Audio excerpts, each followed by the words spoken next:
Since the change of the political party in charge has not made a difference, who's really in charge?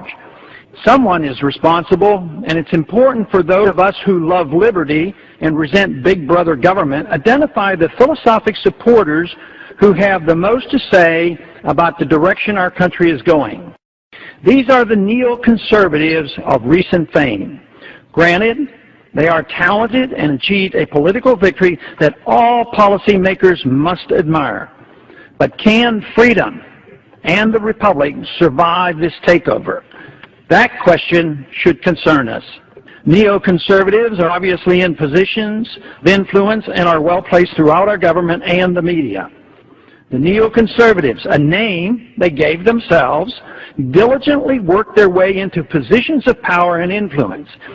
Above all else, they were not and are not conservatives dedicated to limited constitutional government.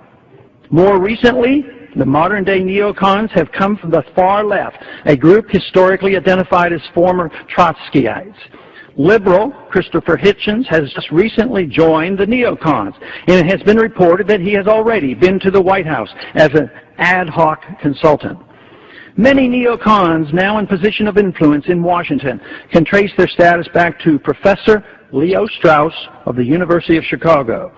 Paul Wolfowitz actually got his PhD under Strauss. Others closely associated with these views are Richard Pearl, Elliott Abrams, Robert Kagan, William Kristol.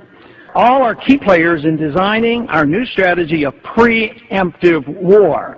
Others include Michael Ledeen of the American Enterprise Institute, former CIA Director James Woolsey, Bill Bennett, Frank Gaffney, Dick Cheney, and Donald Rumsfeld. The godfather of modern-day neoconservatism is considered to be Irving Kristol, father of Bill Kristol.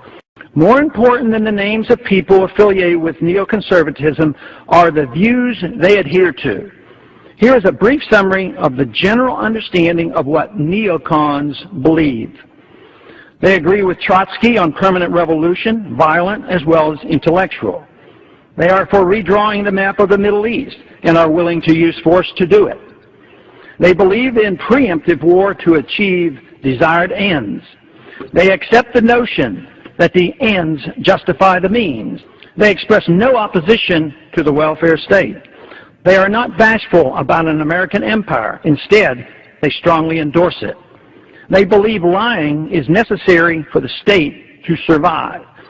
They believe a powerful federal government is a benefit. They believe pertinent facts about how a society should be run should be held by the elite and withheld from those who do not have the courage to deal with it. They believe neutrality in foreign affairs is ill-advised. Force should not be limited to the defense of our country. They dislike and despise libertarians, therefore the same applies to all strict constitutionalists. They endorse attacks on civil liberties, such as those found in the Patriot Act, as being necessary. They unconditionally support Israel and have a close alliance with the Likud party. Various organizations and publications over the past 30 years have played a significant role in the rise to power of the neoconservatives. A product of the Bradley Foundation, the American Enterprise Institute led the neocon charge, but the real push for war came from the Project for a New American Century, another organization helped by the Bradley Foundation. This occurred in 1998 and was chaired by Weekly Standard editor Bill Kristol. They urged early on for war against Iraq, but were disappointed with the Clinton administration, which never followed through with its periodic bombings.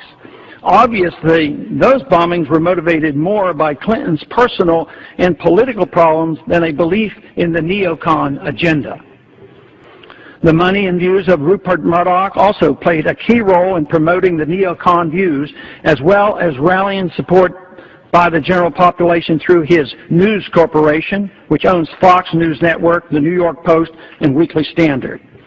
This powerful and influential media empire did more to galvanize public support for the Iraqi invasion than one might imagine.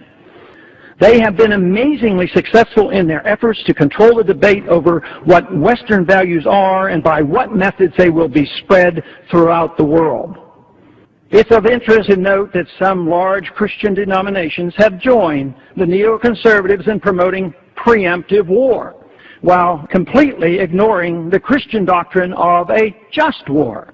The neocons saw and openly welcomed their support. Neoconservatism is not the philosophy of free markets and a wise foreign policy. Instead, it represents big government welfare at home and a program of using our military might to spread their version of American values throughout the world. If the neoconservatives retain control of the conservative limited government movement in Washington, the ideas once championed by the conservatives of limiting the size and scope of government will be a long-forgotten dream.